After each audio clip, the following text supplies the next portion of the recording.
Emergency, emergency, paging Dr. C. Aba, matagal nyo na pong naririnig yan, no? Pero dito sa opening natin, no, ngayon araw, June 2, unang linggo po ng buwan ng June 2013. Bago po ako sumagot ng mga texter, no? Kasi ang dami po mga text dito na may mga request sila mga topic, may mga tanong, at pagbibigyan ko po yan. Pero bago yan, eto muna ha. Happy happy happy happy happy happy umuulan lakas ng ulan dito ha. Medyo baha dyan sa may Buendia. Ito na po, umpisahan ko na po. Happy anniversary to me. Happy anniversary to me. Happy anniversary. Happy anniversary. Happy anniversary to me. Sa mga hindi nakakalam, first year anniversary natin ngayon ng Gabay sa Kalusugan. First year, ang bilis, no? Nakaisang taon na tayo. Isipin nyo, ganun-ganun lang, no? Parang lokohan lang, no? Parang biru-biruan lang, no? Pero isang taon na po ang Gabay sa Kalusugan dito sa DCRH. At nagpapasalamat ako sa mga nakikinig, sa mga nanonood, sa mga texter, sa mga letter sender, sa mga Facebook friends, yung mga nag-like sa Gabay sa Kalusugan health page. Maraming salamat po sa inyong walang kasawa-sawa, walang patid, walang ibang pinapakinggan na health program kundi itong Gabay sa Kalusugan. Maraming salamat po, no? At ngayong anniversary natin, napansin ko, kada airing ko na lang, may magte-text sa akin. Doc, batiin mo ko. O kaya, doon sa Facebook, Doc, batiin mo ko. Manunood ako mamaya. Makikinig ako sa internet, ha? Lahat nagpapabati. Baliktarin natin. Ako ang batiin nyo ngayon. Ayan. So ito naku, marami na kagad text sa akin. Ang bilis talaga, no? Alam nyo, napansin ko doon sa Facebook pala, ang age range, no? O yung bracket ng nakikinig at nanonood sa atin, ay hindi pala. Yung mga active sa Facebook, yung mga nakikinig or sumusunod sa Facebook, ang age range ay 25 years old hanggang 54 years old. Pero sa radio, iba Sa radio, napansin ko, yung mga nagpupunta sa clinic, ang mga age range ng mga nanonood o nakikinig sa atin ngayon ay mga 35 hanggang 75. Minsan, pag sunerte tayo, may mga 90 plus. Yan. Pero kadalasan, ang mga nakikinig sa atin ngayon ay mga ganyang edad, no? 35 hanggang mga 65. Ganyan. 75. Yan, mga ganyan. So, eto, marami ritong, kita nyo, sinabi ko nang akong babatiin nyo ngayon. Pero sige, pagbibigyan ko po ito. Good PM, Doc. Natuwa ang pamilya ko nang marinig ang pagbati mo sa akin. Kailan ba to?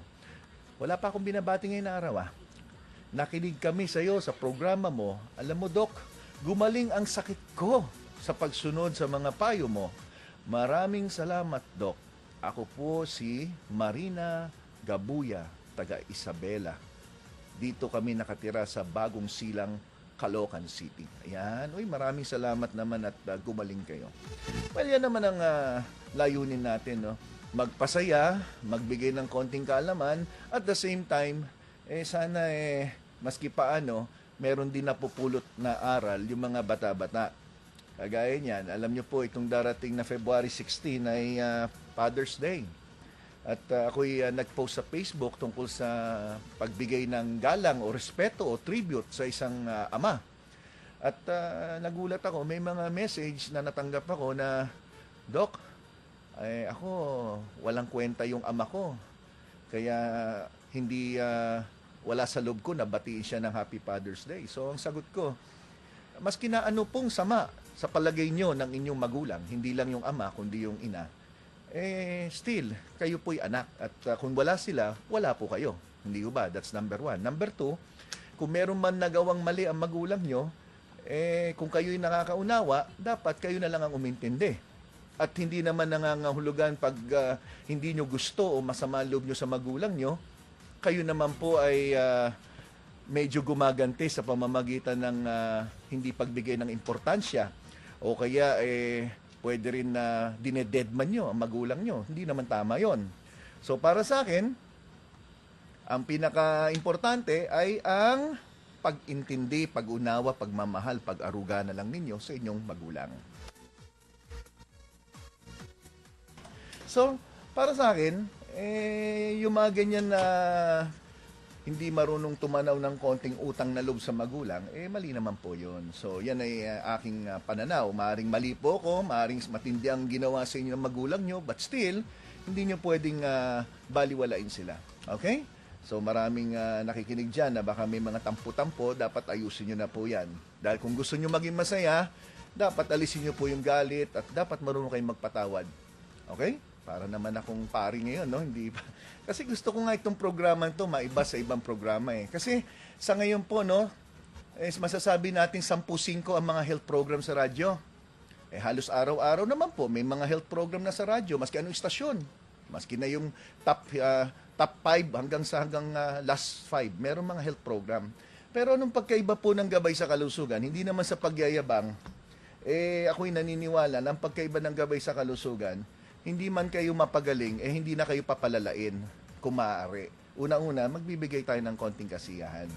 Ngayon, yung mga sumali doon sa pa-contest last Sunday, yung pinahulaan ko yung aking kinanta, nagulat ako kung ano-ano mga title na pinagbibigay nyo sa akin. Unang-una, mayroong title na Gayuma. May nagsabi ng,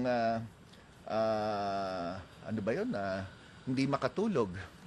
Mayroong nagsabi pa ng ice cream na nakabilad.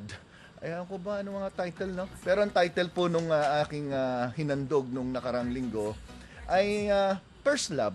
Pero hindi po English ang pagkasulat niyan, ng First Love na yan. Tagalog, P-E-R-S, tapos love, L-A-B, as in boy.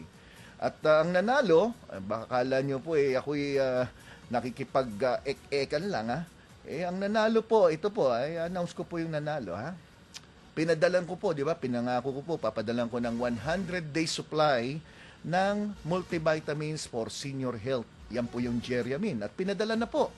Ang nanalo po, ang pangalan ay si Annie Bernardo, taga Valenzuela City. Siya yung kauna-unahang nag-text ng tama ang sagot at yung rule natin, lalagay nyo GSK sa DCRH. Siya yung unang-unang sumagot ng tama. Yan. Marami mga tamang sagot pero hindi po kayo yung nauna. Kasi ang sabi ko, yung naunang magbibigay ng tamang sagot at sinunod po yung format ng ating pa-contest. Okay? So ngayon araw, ano bang gagawin natin? Sa totoo lang, kumbaga birthday ko ngayon kasi happy anniversary for Gabay sa Kalusugan. Binati nga ako ng management ng happy anniversary. Ang sabi sa akin, Doc, congratulations. At binigyan ako ng isang kotse bilang pagkakilala sa aking programang Gabay sa Kalusugan. Alam nyo ba yon? Hindi nyo alam? Yung mga kasama ko, tinatanong ko po yung mga kasama, hindi nyo alam? Porsche ang binigay sa akin. Porsche, kulay pula. Andun. Nandun sa showroom pa, hindi ko pa nakukuha. Kaya sabi, Doc, para sa yan dahil anniversary ng Gabay sa Kalusugan. Yung nga pala, nagising ako, panaginip lang pala. Hindi, biro lang. Alam niyo po, ito, maraming text na rito. Maraming salamat, Ang daming bumabati sa akin, Ito, May mga text dito, may request ng kanta, si Mami Leti ng Cagayan de Oro, pero nasa Davao daw siya ngayon. Sa may Panabo, Davao del Norte. Kung pwede, talagang matagal na niyang rini-request tong kantang to Gaano ko ikaw kamahal. Ayan. Sige, mamaya at pagbibigyan ko po kayo. Medyo maulan po, no? Alam nyo, pag maulan, ang mga singer po, talagang medyo malatho yan at may gasgas ang lalamunan. Kasi pag malamig ang panahon, nagsasarap po yung daanan ng paghinga. At medyo naapektuhan po ang aking boses, no? Pero hayaan nyo, wala, ginajustify na para at least pagpangit, alam nyo ng dahilan, no? So, hayaan nyo, pagbibigyan ko po kayo at wala daw siyang sawa sa pakikinig dito sa programang Gabay sa Kalusugan. Maraming salamat po, no? Ma'am Leti ng CDO, Cagayan de Oro, pero wala siya sa Cagayan de Oro, nasa Panabo, Davao del Norte. Ayan. Sige po, sa ating pagbabalik po, no? Natapos na natin yung 15 minutes. Ganun-ganun lang ho talaga eh. Ang programang isang oras, mabilis lang ho yan eh. Kwento-kwento lang.